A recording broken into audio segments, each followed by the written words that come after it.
If you were to drive through downtown Shreveport today, you might not even see them. But these beautiful mansions tucked off in the forgotten parts of downtown off of Texas Avenue stand strong and resist crumbling every day in silence. The Wiener-Ogilvie Mansion still stands like a proud monument to the beginning times of Shreveport, sturdy and refusing to fade into history. Reuben Weiner built it for his family, a beautiful representation of what Shreveport could become. This house refuses to die, it will not go away, and it serves as a living history testament to the citizens and visitors of this fine city.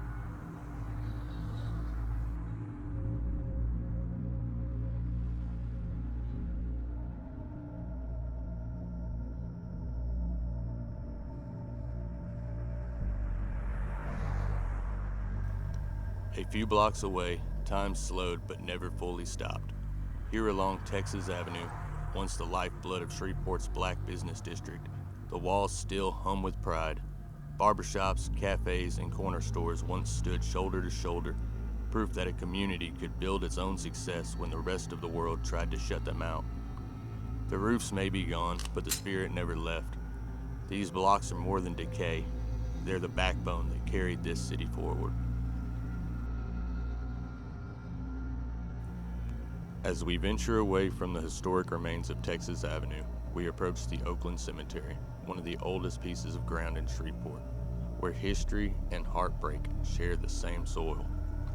Beneath the subtle hilltop on the south side of the cemetery lies a mass grave. This is from the yellow fever epidemic of 1873. Over 1,200 lives were lost in just a few weeks, some of whose souls were unnamed when buried. In 2023, the city raised a new monument here, a century and a half later, finally giving those souls their names and the remembrance they were denied when in life. The breeze that moves through these trees carries more than air. It carries names the city once forgot, but now remembers.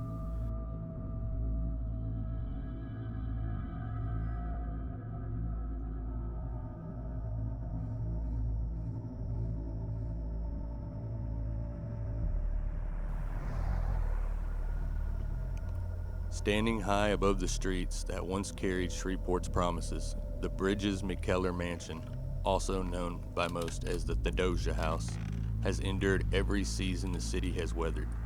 Built in 1885 by Reuben McKellar for his wife Theodosia Hamilton McKellar, it was more than a home. It was a declaration of devotion, carved in wood and stone, and blood, sweat, and tears, a passionate symbol of brighter times to come. Every curve of its porch and frame was meant to say her name, long after voices stopped speaking it. The years tried to take it, storms, neglect, vandals, and time itself, yet the mansion remains, its windows hollow, but its presence unbroken. In the golden light of the evening, it doesn't look forgotten, it looks defiant. Maybe that's what these places really are, reflections of us, of our city, our family and community.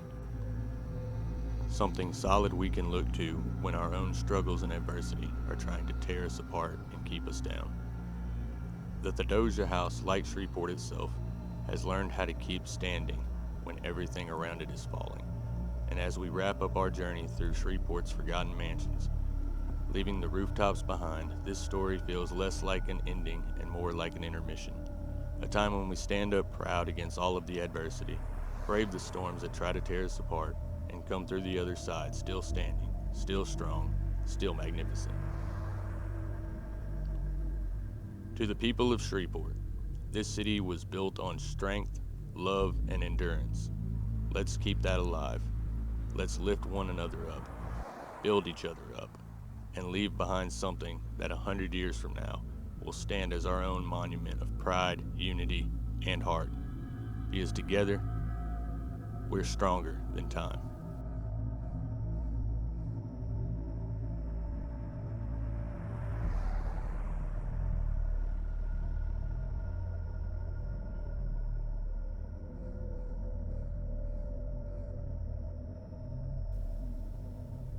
Hey everyone, I'm Nick, the voice behind Cajun Decay. I truly hope you enjoyed this journey through Shreveport's forgotten mansions and maybe saw a few of our city's old monuments in a new light.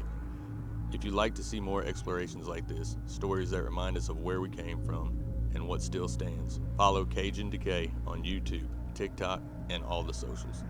Every like, comment, and share helps keep these stories alive. God bless all of my Shreveport family, and God bless Shreveport, Louisiana.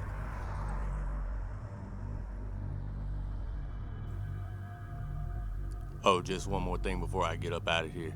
This is the Ratchet City, the 318, the northwest of Louisiana, and bitch, I'm from Louisiana.